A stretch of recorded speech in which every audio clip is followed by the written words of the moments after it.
Why do I do what I do? Oh, I do what I do so well, everybody's got to do something is really what it ends up to be. Everybody's got to do something.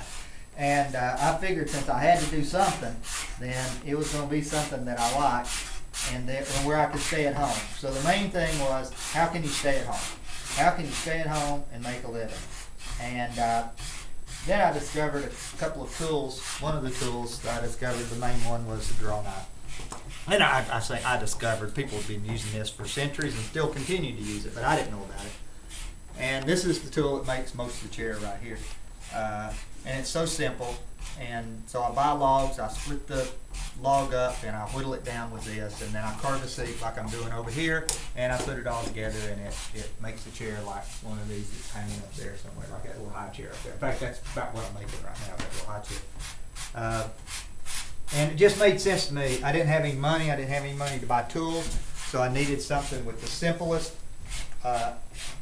most inexpensive hand tools you could have, and then I need something where the material was very inexpensive. So this fit, because all I needed was a log, and if I could talk somebody into letting me go cut down a log, then I had it. I had my material. I could start splitting it up and start working it from there.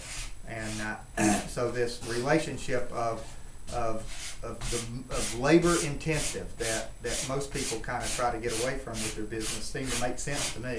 The most labor intensive the piece was, the more there was for me, and the less that I had to give away to buy material. And so that's what led me to this, and lo and behold, it worked. It was amazing. I couldn't believe it.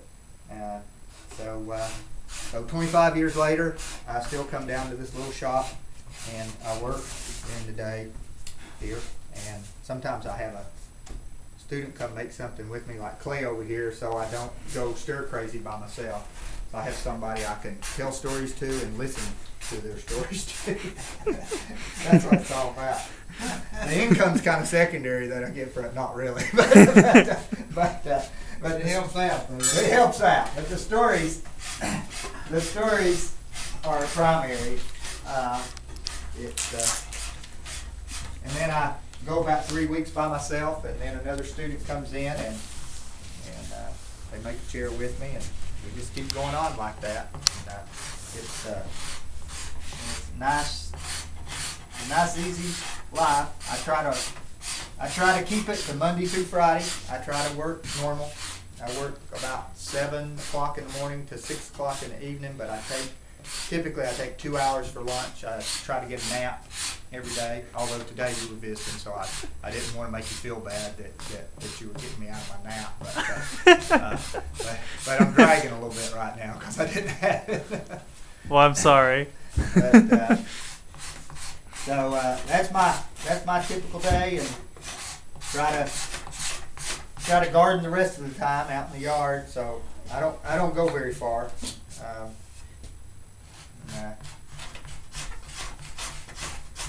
And the older I get, people used to say in town that, yeah, Curtis doesn't hardly go anywhere, but when he goes somewhere, he really goes, which is the Greenwood project that I do in Honduras and Peru.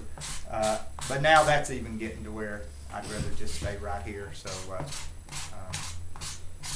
I guess that means I'm getting older, which is okay because the alternative's not real good.